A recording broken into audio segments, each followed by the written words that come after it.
చూడండి సార్, చాలా important model. దీనికి ఒక 10 స్టెప్స్ సొల్యూషన్ ఉంది. ఏమీ 10 స్టెప్స్ సొల్యూషన్ అవసరం లేదు. ఇది యాక్చువల్గా క్యాట్లో వచ్చిన క్వశ్చన్ సార్. ఇది CAT previous year question and SSC CGL previous year question రెండిట్లోనూ వచ్చింది. ఎస్ఎస్సి సిజిఎల్లో చాలా వరకు క్వశ్చన్లు మనకు right. SSC CGL previous year question right. దీనికి సింగిల్ స్టెప్ ఆన్సర్ ఉంది. క్వశ్చన్ చూడంగానే మనకు ఆన్సర్ వస్తుంది. ఇది ఎప్పుడంటే 2r² డైరెక్ట్ ఫార్ములా ఉంది. 2r² into π/3 minus √3/4. ఇది స్టార్ మార్క్ పెట్టుకోండి. ఇది ఎప్పుడు ఉపయోగపడుతుందో కూడా చెప్తాను. 2r² into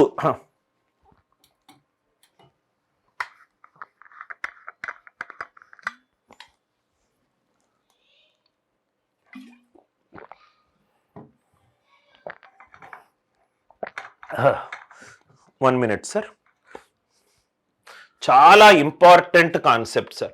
2r² into π/3 minus √3/4.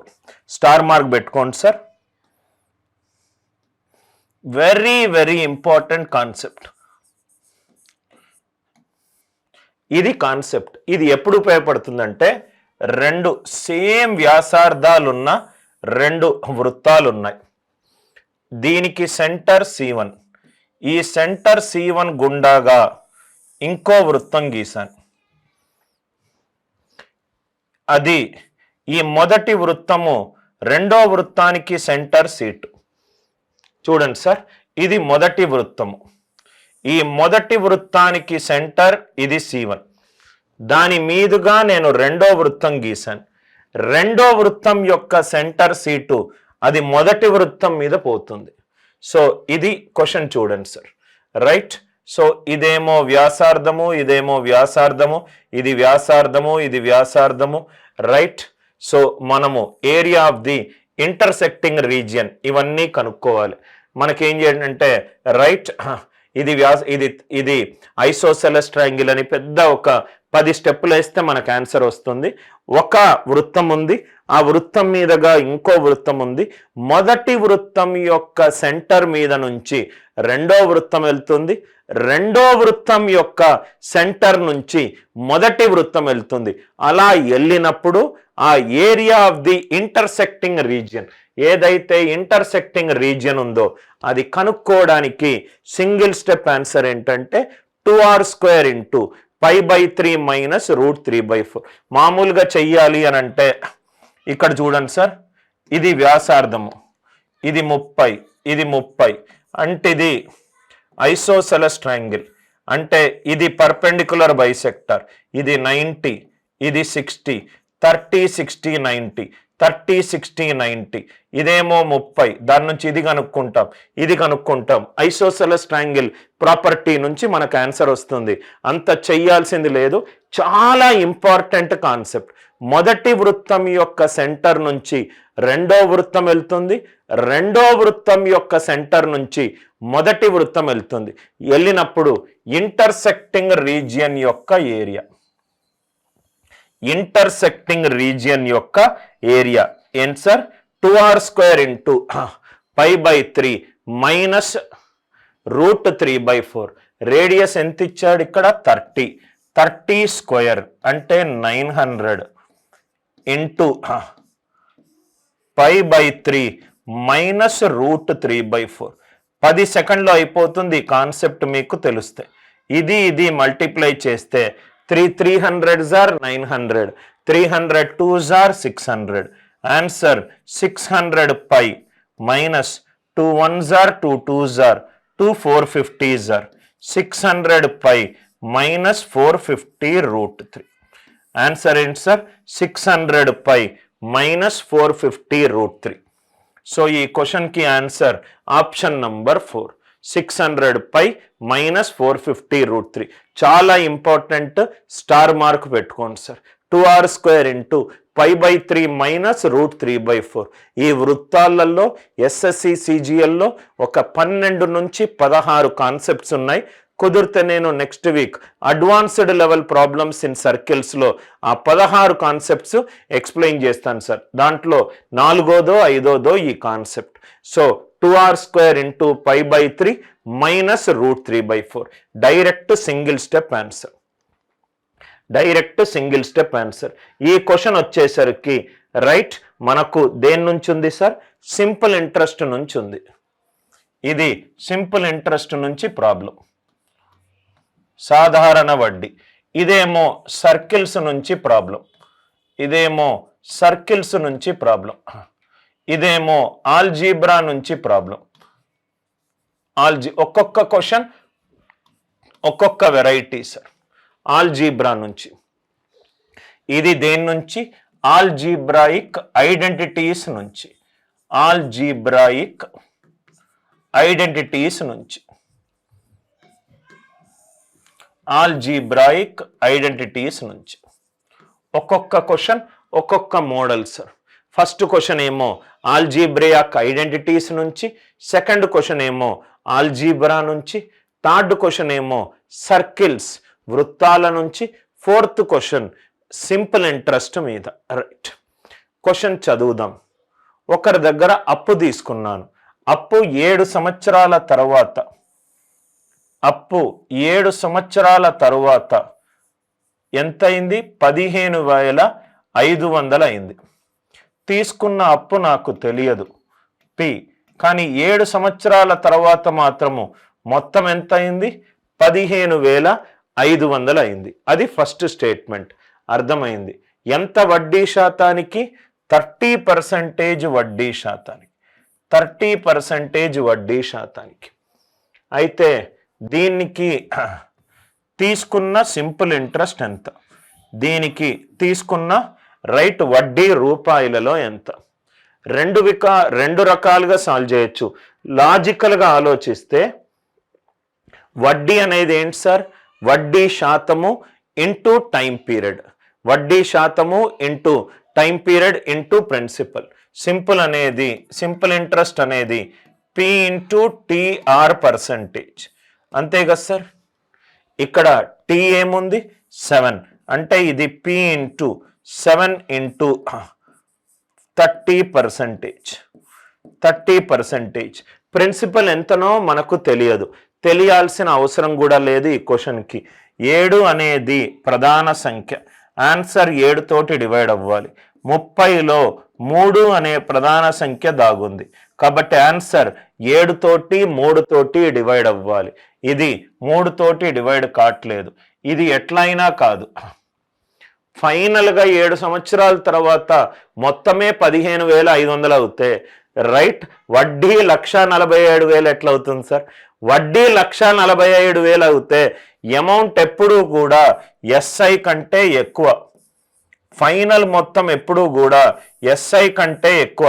ఎందుకనంటే అమౌంట్ అనేది ఎస్ఐ ప్లస్ ప్రిన్సిపల్, అమౌంట్ అనేది ఎస్ఐ ప్లస్ ప్రిన్సిపల్. అమౌంట్ ఎప్పుడూ కూడా ఎస్ఐ కంటే ఎక్కువ. ఎస్ఐ 1,47,000, అమౌంట్ 15,500 ఎట్లా అవుతుంది? కాదు. రైట్, ఆన్సర్ 3 తోటి డివైడ్ అవ్వాలి, ఆన్సర్ 7 తోటి డివైడ్ అవ్వాలి, ఆన్సర్ 7 తోటి డివైడ్ అవ్వాలి. ప్రధాన సంఖ్య మీద చాలా ఇంపార్టెంట్గా రైట్ కాన్సెప్ట్ పెట్టండి సార్. మళ్ళీ చెప్తున్నాను, నేను ఒక అప్పు తీసుకున్నాను.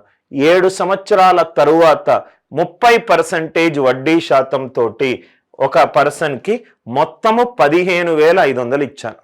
ఎంత అప్పు తీసుకున్నాను అనేది నాకు తెలియదు.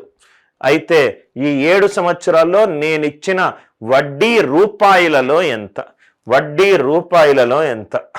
నవ్వు ఇక్కడ చూడండి సార్, వడ్డీ అంటే రూపాయలలో P into T into R percentage. P into T అంటే 7 years, ఆర్ అంటే 30%, పి ఇంటూ 7 ఇంటూ 30%. ఆన్సర్ని పిని 7 తోటి లబ్ధం చేస్తున్నాను.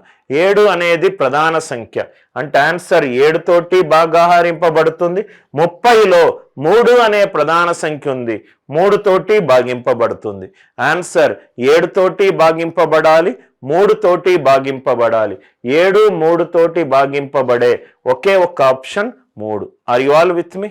రైట్. సో లాజికల్ పి కనుక్కోవాల్సిన అవసరము లేదు. పి కనుక్కోవాల్సిన అవసరం లేదు. ఈ క్వశ్చన్ని మనము ఆల్రెడీ ప్రీవియస్ క్లాస్లో ఇట్లాంటి ప్రాబ్లమ్స్ని డిస్కస్ చేసాం. ఏంటి సార్ ఆ కాన్సెప్ట్?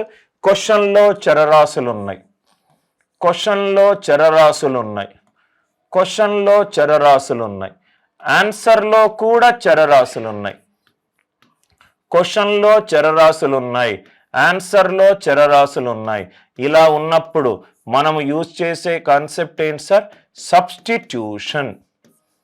సబ్స్టిట్యూషన్ అనే కాన్సెప్ట్ మనము యూజ్ చేస్తాం.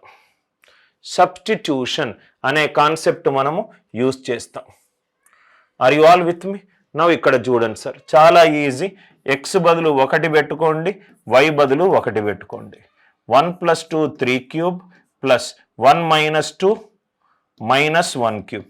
27 - 1 26. ఆన్సర్లో 26 ఓన్లీ ఫస్ట్ ఆప్షన్కే వస్తుంది. క్వశ్చన్లో రైట్ చరరాశులు, ఆన్సర్లో చరరాశులు ఉన్నప్పుడు మనము యూజ్ చేయాల్సిన లాజిక్ ఏంటి సార్? అది సబ్స్టిట్యూషన్.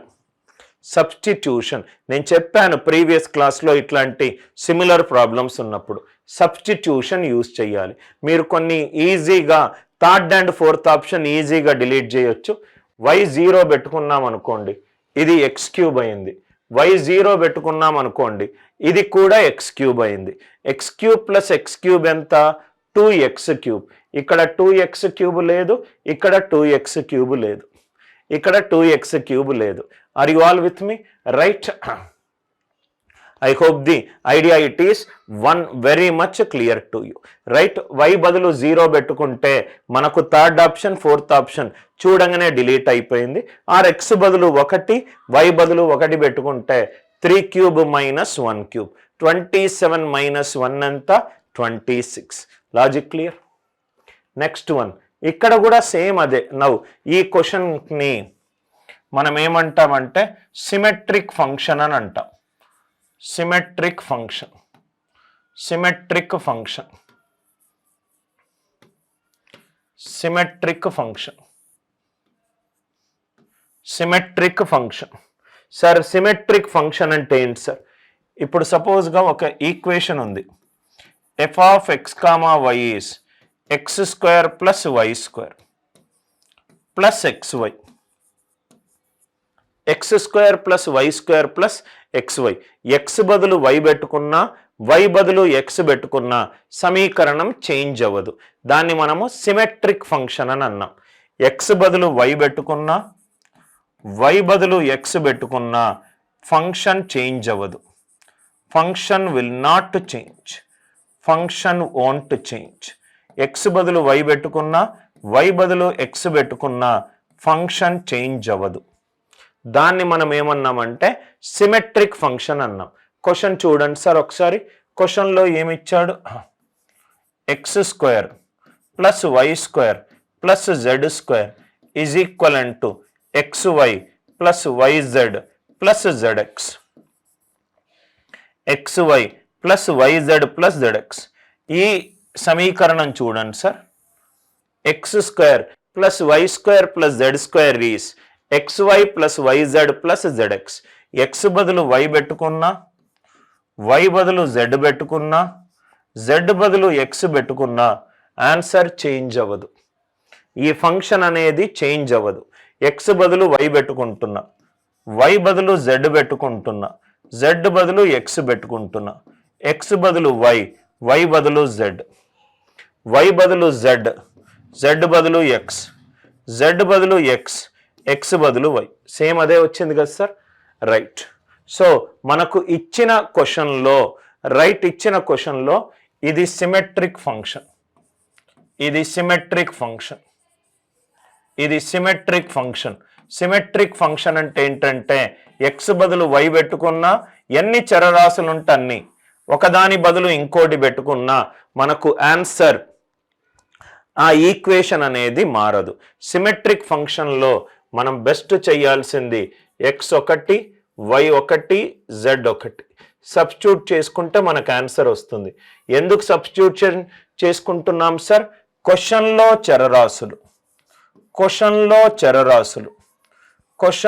చరరాశులు, ఆన్సర్లో సంఖ్యలు. క్వశ్చన్లో చరరాశులు, ఆన్సర్లో సంఖ్యలు ఉన్నప్పుడు మనం యూజ్ చేయాల్సిన బెస్ట్ మెథడ్ ఏంటి? సబ్స్టిట్యూషన్. సబ్స్టిట్యూషన్. ఇది చాలా ఇంపార్టెంట్ సార్. ఏదైతే నేను బాక్స్లో పెట్టుకుంటున్నానో అది చాలా ఇంపార్టెంట్. మనకు ఎక్కడైనా ఆల్జీబ్రా క్వశ్చన్లో చరరాశులు, ఆన్సర్లో సంఖ్యలు కనబడ్డప్పుడు మనము యూజ్ చేయాల్సిన logic substitution logic. x1 y1 z1. ఎందుకంటే 3 సమానంగా ఉండాలి. ఎందుకంటే రైట్, దీనికి అర్థం ఏంటంటే x = y = z అని. XYZ సమానంగా ఉండాలి. సమానంగా మీరు ఏ వాల్యూ తీసుకున్నా ఆన్సర్ వస్తుంది. సింప్లెస్ట్ సహజ సంఖ్య ఏంటి? 1. 7 + 5 12, 12 + 10 22, 9 + 13 22, 22/22. ఆన్సర్ ఎంత? 1. 22/22 ఆన్సర్ ఎంత? 1. సిమెట్రిక్ 2 కీ పాయింట్స్ దయచేసి నోట్స్లో రాసుకోండి. ఏంటి సార్ ఆ కీ పాయింట్స్? సిమెట్రిక్ ఫంక్షన్ కనుక మీరు కనబడ్డప్పుడు x = y = z అని సబ్స్టిట్యూట్ చేసుకోండి. ఇప్పుడు x = y = z పెడితే ఏమవుతుంది చూడండి సార్? 3x², ఇది కూడా 3x². x బదులు 1 x = y = z అన్నాను కాబట్టి xyzకి ఏదైనా వాల్యూలు ఇవ్వచ్చు. సింప్లిఫై ద ప్రాబ్లం అని ఒక అప్రోచ్ చెప్పాను. ఆ ప్రాబ్లంకి ఎంత తక్కువ టైంలో అంటే అంత తక్కువ టైంలో చేయాలి కాబట్టి x1 and y1 and z1 substitute చేసుకుంటే చాలు. x1